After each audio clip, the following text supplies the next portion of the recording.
Have you ever dealt with a power-hungry WA that thinks they can do whatever they want? Well, buckle up, because this story involves a hurricane, a metal roof, a $25,000 fine, and the most satisfying board impeachment you'll ever hear about. This is the story of how my parents turned the tables on their WA so completely that they didn't just win, they took over the entire board. But to understand how epic this revenge was, we need to go back a few months to when two hurricanes decided to wreck Florida. A few months ago, as you probably remember, Florida got absolutely destroyed by back-to-back hurricanes. The damage was catastrophic across the state. My parents lived down there, and while they were incredibly fortunate that none of the damage they sustained was life-threatening or home-destroying, they definitely didn't escape unscathed. Their homeowners insurance kicked in after they discovered significant water damage that had come through the roof during the storms. The roof itself was in terrible shape, shingles had been ripped off by the wind, debris had punctured through in multiple places, and it was clear the whole thing needed to be completely replaced. So my parents started looking into their options for a new roof. They wanted something that would last, something that would protect them better than what they'd had before. After doing their research and talking to multiple contractors, they determined that a metal roof would be the absolute best option for their situation. And here's why a metal roof made so much sense. First, it would significantly reduce future damage and maintenance costs. Metal roofs are incredibly durable and can withstand hurricane force winds much better than traditional shingle roofs. Second, it would serve as a more energy-efficient option through passive solar collection, which would reduce their cooling costs in Florida's brutal summers. It would also minimize thermal losses during the winter months. The thing would basically pay for itself over time in energy savings. Now, metal roofs are more expensive upfront than traditional shingle roofs. But my dad had been basically the living embodiment of the personal finance subreddit while I was growing up. He'd saved, invested, and planned for decades. He's now in his 60s and has finally reached the point where he has what I like to call, fuck you money, enough saved that he can make decisions based on what's best, not what's cheapest. So the metal roof was decided. It was a good long-term investment that would protect their home, save them money on energy, look great, and give them peace of mind during future hurricane seasons. It seemed like a win-win-win situation, and then they remembered they lived in an HOA. My parents pulled out the WA bylaws and started reading through the regulations about home improvements and modifications. And there it was, buried in the rules. As of 1989, metal roofs are strictly prohibited in the neighborhood, subject to fines and mandatory removal at the homeowner's expense. My parents read through the bylaw more carefully, and it became pretty obvious what had happened. Back in 1989, metal roofs were a very different thing. They were cheap, ugly, corrugated tin that looked terrible and rusted quickly. The WA had clearly written this rule to prevent people from installing those old, crappy tin roofs that would bring down property values. But modern metal roofs are completely different. They're sleek, attractive, durable, and come in a variety of styles and colors. They look fantastic and actually increase property values. The 1989 rule was clearly outdated and didn't account for modern roofing technology. But my parents wanted to play by the rules. They're not the type to just ignore regulations and deal with the consequences later. So they decided to do the right thing and contact the WA to explain the situation. My dad called up the WA board and explained everything. They'd had hurricane damage, insurance was covering a new roof. They wanted to install a modern metal roof, which is completely different from the tin roofs the 1989 bylaw was meant to prohibit. They asked if the WA would consider updating or waiving the rule given the circumstances. And surprisingly, the WA was actually friendly and professional about it at first. They said they understood the situation, that they would be looking into that bylaw, and that my parents weren't even the only homeowners who had requested to be allowed to have a metal roof. Several other people in the neighborhood had apparently asked about the same thing. This seemed promising. My parents figured it would just take a little time for the board to review things and update the outdated rule. Now, my parents couldn't get a roofing contractor scheduled for a few months anyway.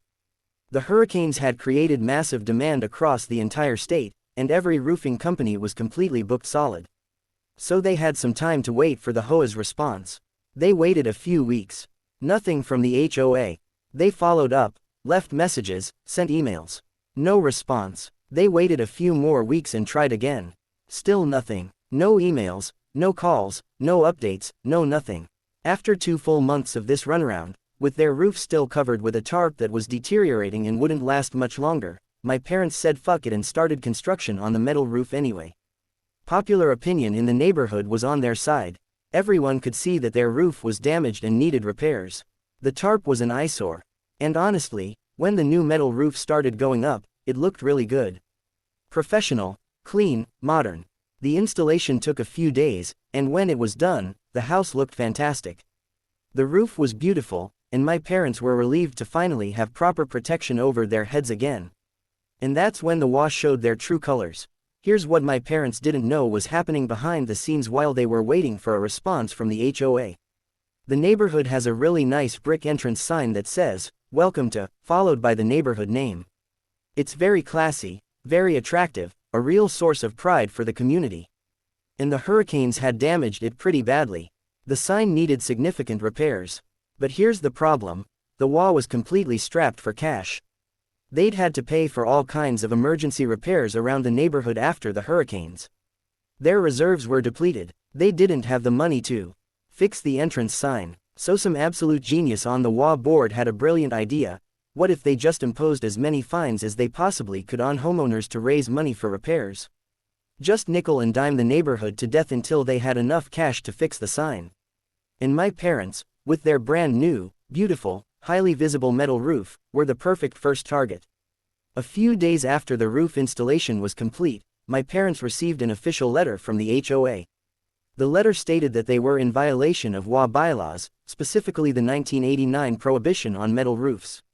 As punishment for this violation, they were being fined $25,000, yes, $25,000, and were ordered to remove the metal roof and replace it with an approved roofing material at their own expense. This is, of course, absolutely absurd. The roof had cost less than the fine.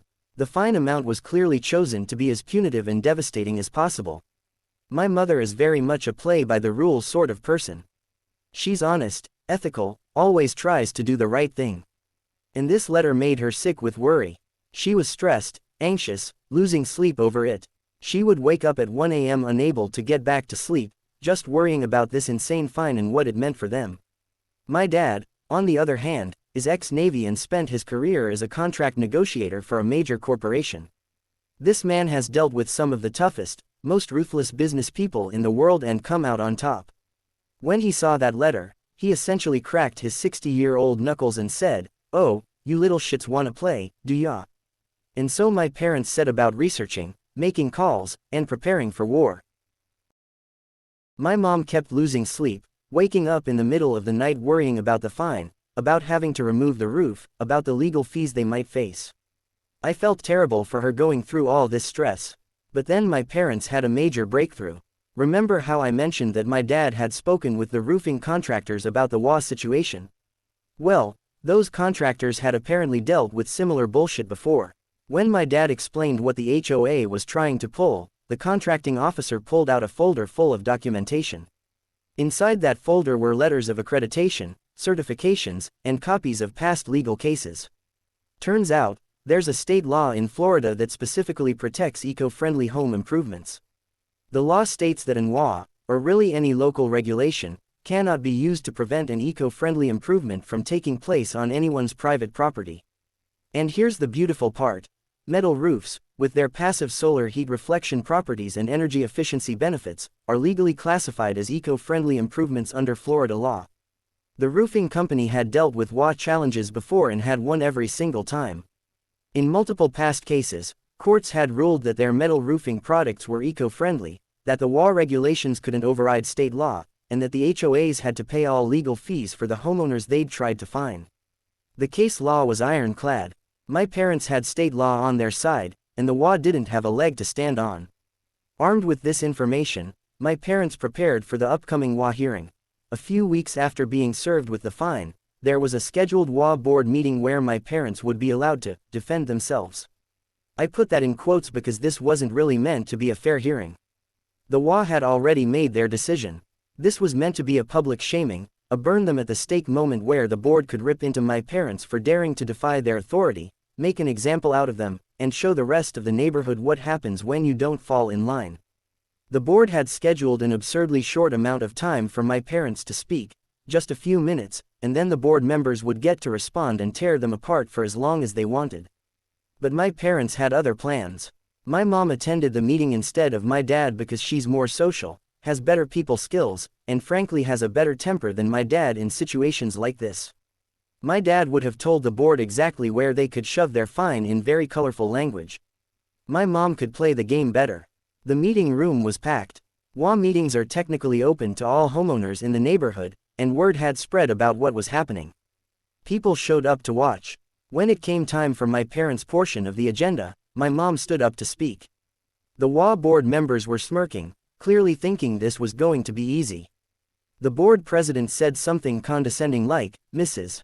Smith, you have 5 minutes to explain why you think you're above the rules that everyone else has to follow." My mom smiled sweetly and said, "Thank you. I'll try to be brief. You're right that you have a bylaw from 1989 that prohibits metal roofs. But I have Florida state law on my side, which supersedes your bylaw."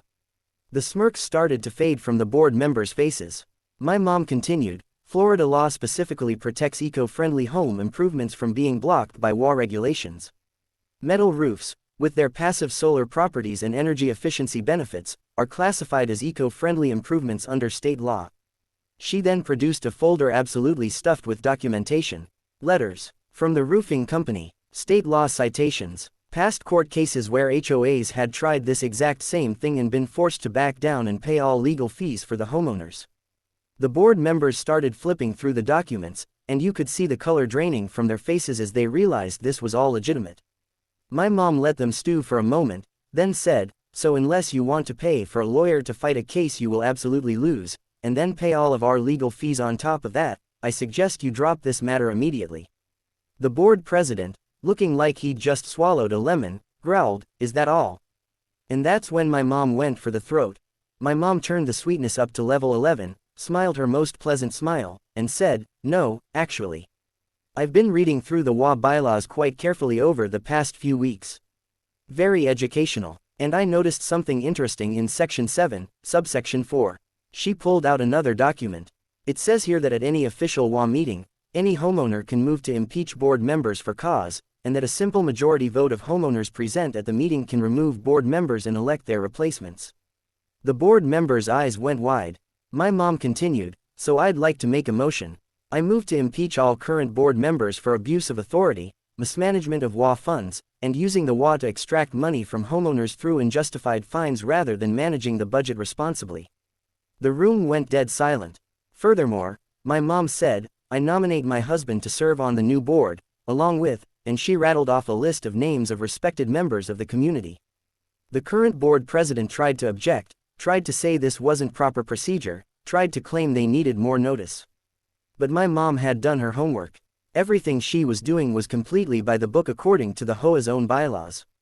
And here's the thing that the board didn't know. While my dad had been researching the legal side of things, my mom had been working the neighborhood. She'd been talking to neighbors, explaining what the HOA was trying to do, showing them the absurd $25,000 fine, and explaining that the board was planning to raise money for repairs by fining homeowners rather than managing the budget properly. Popular opinion was strongly on my parents' side. People were angry about what the board was trying to do, and my mom had encouraged as many homeowners as possible to attend this public hearing. The room was packed with homeowners who were on my parents' side. When my mom called for a vote on the impeachment motion, hands shot up all over the room. It wasn't even close. The motion passed by an overwhelming majority. Within 20 minutes, the entire WA board had been removed and replaced with a new board that included my dad and several other reasonable, competent community members. So what happened after the impeachment? Well, the new board immediately dropped all fines against my parents. Obviously, they also updated the bylaws to allow modern metal roofs, since the old 1989 rule was clearly outdated. My dad, using his contract negotiation skills and his own craftsmanship abilities, took charge of organizing the repairs to the neighborhood entrance sign. He got competitive bids from multiple contractors, negotiated better prices, and even did some of the work himself to save money. The sign got repaired for a fraction of what the old board claimed it would cost. The new board also conducted a full audit of the HOA's finances and discovered that the old board had been mismanaging funds for years. Not necessarily stealing, but just incredibly poor budgeting and wasteful spending. The new board tightened things up, created proper reserves, and actually started running the WA like a competent organization. My mom, who had lost so much sleep worrying about the fine, finally started sleeping through the night again. The stress was gone, justice had been served, and the neighborhood is better off for it. Property values have actually gone up since the new board took over because the community is better managed and looks better maintained. So what's the lesson here? First, if you're in an HOA dispute, know your rights. Research state and local laws. WA bylaws can't override actual laws, and there are often protections you don't know about. Second, documentation is everything. My parents won because they had ironclad legal documentation and evidence on their side. Third, popular support matters. My mom's social skills and ability to rally the neighborhood were just as important as my dad's legal research. And fourth, sometimes the best revenge isn't just winning your case, it's taking over and fixing the whole broken system. My parents didn't just beat the HOA, they became the HOA, and they're making sure this kind of abuse doesn't happen to anyone else in the neighborhood. So yeah, that's how my parents turned a $25,000 fine into a complete WA takeover. Don't mess with retirees who have time, money, and nothing to lose. What do you think? Did the old board get what they deserved? Let me know in the comments. And if you enjoyed this story of WA justice, hit that subscribe button for more revenge tales where the good guys actually win. Thanks for watching, and I'll see you in the next one.